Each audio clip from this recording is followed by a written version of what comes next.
Bismillahirrahmanirrahim. Qala al-mu'allif rahimahullahu ta'ala wa nafa'ana bi ulumi wa anna rahmati wa barakatuh fid dharain amin. Bismillahirrahmanirrahim. Hari ini bahasan kita masalah dapat sayyid di dalam sholat. Kemudian sekarang ritual sholat. Dapat sayyid di sini tafsir diperinci ada salah satu aksamin, ada 3 bagian. Yang pertama, as-sayyidu bermakna ilahi. Sayyid bermakna Tuhan. Kemudian as-sayyid bermakna zauj. Dapat sayyid bermakna suami. Kemudian yang ketiganya as-sayyid bermakna imam. Sayyid bermakna imam, pemimpin. Kemudian dapat sayyid itu ya, kalau dalam kaidah fikih termasuk lafaznya mustarak.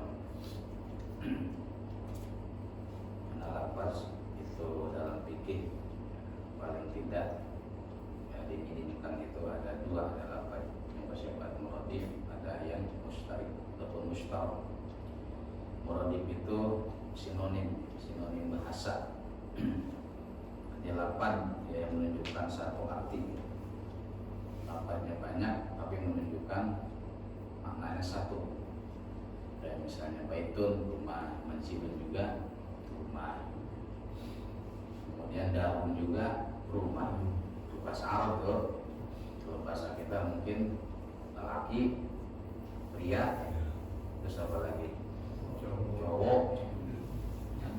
Terus Lanang. apa? Lanang.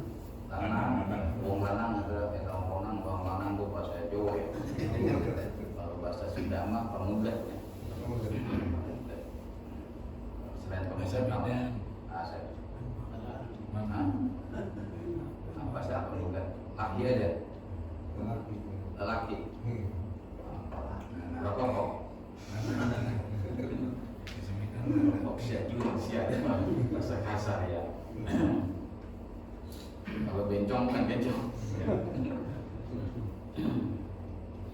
Itu maknanya muradifat sinonim. Kalau dalam lafaz mustarak itu al-lafzul wahidud dalu. Lafaz al-wahidud jadi satu lafaz adalu yang menunjukkan ala makna ini mukhtalifain, 2 makna yang berbeda. Atau aksar ataupun lebih banyak. Dalalatan ataupun dilalatan ala sawa'i inda ahli tilkal jumlah. Itu menunjukkan sama saja.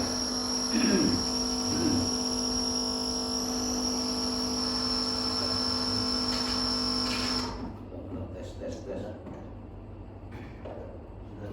Ya. Udah. Jadi menunjukkan ya ala sawa'i dengan makna yang sama. Indah ahli lughah, menurut ahli lughah, ahli bahasa, ahli etimologi. Itu disebutnya namanya lafaznya mustarak. Jadi mustarak itu satu lafaz tapi maknanya banyak. Satu lafaz tapi banyaknya pengertian. Seperti mana kayak lafaz sayyid. Sayyid ini maknanya banyak walaupun satu lafaz. Makanya tadi ada sayyid makna Tuhan, ada sayyid makna suami, ada sayyid makna pemimpin.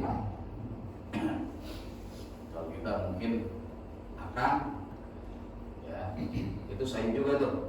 Terus abang juga sayyid, emas juga sayyid, bos juga sayyid, tokeh juga sayyid, tokeh ya. Kalau zaman dulu tokeh ya. Iya, makanya tokeh itu ada istilah kata bahasa. Ya, bahasa orang yang keputus asaan. Jadi kalau bunyi tokeh itu tokeh kayak gitu. Tokeh kesini. Karena toke itu toke ya gak orang kaya. Cuman dijadikan orang-orang yang putus asa, hitung-hitung nasib. Toke kaya, toke miskin, jatuh aja toke 5 miskin, putus asa lagi gitu ya. Makanya kalau ngitung toke bunyi pengen kaya, toke kaya, bunyi kedua toke kaya lagi, terus sampai habis kaya aja lagi ya. Jadi kagak ada miskinnya. Itu makna ya, ada 3 makna. Nah kemudian yang pertama di sini ya, dijelaskan makna sayyid. Makna sayyid, makna zaud, as-sayyid ya, bimakna zauzi, makna suami, surah Yusuf ayat 25. Wastabaqa bismillahirrahmanirrahim wastabaqal baba wa qaddat qamisahu min duburin wa alfaya sayyidaha ladal bab. Wastabaqa, dan keduanya tuh berlomba-lomba, al-baba menuju pintu. Ya, keduanya di sini istabaqo huma ya, di sini dhamir tasniyah, yakni Nabi Yusuf dan Siti Zulaikha. Dia berlomba-lomba keduanya tuh menuju pintu. Wa qaddat qamisahu, ya kemudian wa qaddat artinya menarik Siti Zulaikha itu qamisahu kepada gamisnya ataupun bajunya Nabi Yusuf alaihissalam min duburin, dari belakang sampai koyak tarik, karena saking cintanya Siti Zulaikha sehingga nggak tahan menahan rasa cinta. Ya anak muda kalau sudah jatuh cinta nggak tahan tuh menahan rasa cinta. Nah, ibu bapaknya ngelarang juga, terjang juga, gurunya ngelarang, terjang juga. Pokoknya bahasa keluar ini indah bahasa apa saja lah. Walaupun setan lewat juga ditangkepin aja. Oh setan ini ya, bantulah aku kan gitu ya. Nah aku mencintai si fulana, setan sudah terbantu juga. Lupa malaikat. Wa alfaya ya, kemudian alfaya keduanya ini alfaya menjumpai sayyidaha ladal bab, kepada suaminya di sisi pintu tersebut. Ini sayyid maknanya, sayyidah juga tuh, sayyidun ya. Jadi sayyidah sini adalah suaminya Siti Zulaikha. Ini surah Yusuf ayat 25. Boleh nanti dicek sampai tafsirnya. Kemudian qalat ma jazaa'uhu, berkata suaminya ini begitu sudah ketahuan ya, menjumpai kepada suaminya tuh di depan pintu, langsung tuh propaganda Siti Zulaikha. Qalat ma jazaa'uhu, apa balasannya ini orang? Man aroda bi ahlika su'an, yang mana orang ini bermaksud untuk menghancurkan keluargamu, untuk menyelingkuhi aku. Kata siapa nih? Siti Zulaikha. Artinya dia menampakkan propaganda kebenaran dia, padahal salah. Biasa tuh orang kalau udah pokoknya gitu di propaganda, ukuran misalnya kena pasal yang berat menjadi pasal ringan. Karena sudah ada propaganda politik, yang ada politik keluarga, propaganda politik golongan, propaganda politik keluarga dan persaudaraan. Jadi dimudahkan, diringankan, yang berat menjadi ringan. Illa ayyusjana aw adzabun alim, melainkan di penjara ataupun siksaan yang sangat pedih. Jadi tujuan Siti Zulaikha propaganda di hadapan suaminya Sayyidah itu ya karena rasa cinta dia. Supaya apa? Supaya Nabi Yusuf yang dicintai ini jangan sampai mendapat hukuman yang pedih. Jadi dia diambil 2 pilihan.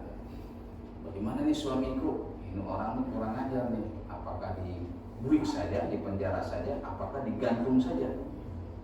Jadi Siti Zulaikha itu supaya Nabi Yusuf jangan dihukum berat, tujuannya begitu. Kenapa? Karena rasa cinta. Jadi hadir ayat kata ulama isyaratun latifatun, ini mengisyaratkan kelembutan pilihan.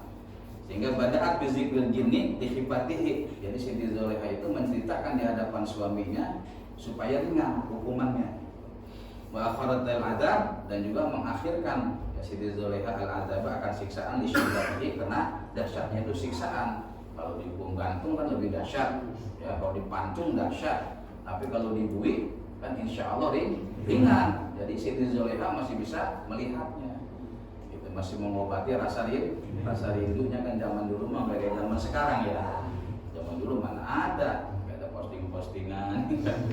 Anak sekarang mau cinta dia langsung aja disebutnya apa namanya itu? Nah, video apa? Bukan video wortel bukan? Kalau masih enak kan ya, buat soto Bogor. Video call gitu ya, masih bisa walaupun dari kejauhan Arab aja masih bisa kita ya enggak.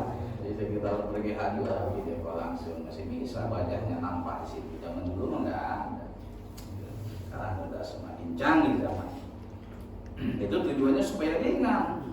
Nabi Yusuf itu jangan dihukum gantung, kalau dihukum gantung dipancung meninggal, males, habis sudah. Tapi kalau dibui, Siti Zulekha masih bisa mengungkapkan rasa cinta dan mahabbahnya, bisa dilihat. Lebih ringan lagi, ntar suatu saat keluar. Itulah kata ulama, di annal hibba layas nafi ilamil mahbub. Ya, karena orang yang mencintai itu layas tidak akan memberikan keluasan untuk menyakiti orang yang dicintai. Jadi orang yang mencintai itu selalu berusaha untuk meringankan, membahagiakan kepada orang yang dicintai. Walaupun salah juga berupaya supaya lebih ringan, supaya lebih aman, lebih nyaman dibandingin yang berat. Ya, kata faedah begitu. Di annal muhibba la yas'a ya fi ilamil mahbubi. Orang yang sedang dilanda cinta itu saya dia selalu berusaha untuk membuat enjoy, membuat nyaman kepada orang yang dicintainya. Walaupun ya cuma punya motor satu-satunya, digading juga. Kenapa? Lebih bahagia orang yang dicintai. Digading motor tuh, jadi lu dah 2 juta dah, mau ke Jogja, naik kereta lagi. Itu bahasa sayyid dengan makna jauh, makna suami. Ya, insya Allah nanti bahasan berikutnya ya, sayyid ambil makna gila dengan makna Tuhan. Insya Allah kalau kita ngaji apa namanya kaidah fikih, kita harus bisa mengetahui mana lafaz namanya muradi, mana lafaz mustabah. Indah jadinya ya. Jadi kita enggak berdasarkan tekstualnya aja. Kalau kita berdasarkan tekstual, misalnya mana firman Allah as-sayyid Allahu Abu Dawud wa Ahmad. Yang namanya sayyid itu khusus Allah saja, kagak boleh buat yang lain. Karena itu memahami namanya tekstualnya hadis saja. Karena memahami hadis itu kan harus kita padukan dengan bukan sekadar kita tahu matan, sanad dan rawinya hadis, tapi juga kita harus memahami historisnya itu hadis. Ataupun kita memadukan satu hadis ini dengan hadis yang lain. Baru nanti di situ ada kecocokan, kita memutuskan hukum yang berdasarkan hadis seperti ulama-ulama kita nantinya. Wallahu a'lam bishawab. Dan ditanya kali boleh 1 menit 2 menit. Kenapa selalu diperdebatkan antara mengucapkan syahid itu kan seperti Muhammadiyah kan tidak pakai syahid. Karena kan kita menggunakan syahid kalau dalam sholat. Kenapa nggak satu sepakat itu misalkan tidak pakai atau mungkin dari pihak yang itu misalnya tidak memahami tentang hadis yang lain gitu, hanya hadis yang dibaca dari pihak dia aja gitu. Ya, betul. Ya, makasih kenapa kita tidak bersatu padu aja gitu ya. Iya. Dalam bahasan ini sehingga kita seakan-akan kurang nyaman, kurang enjoy ya. Justru kalau dalam bahasan ya, kontroversialnya para ulama di situ mengandung hikmah yang sangat luar biasa. Karena Islam itu kan wa ma arsalnaka illa rahmatan lil alamin. Dan kami diutus melainkan memberikan rahmat seluruh alam.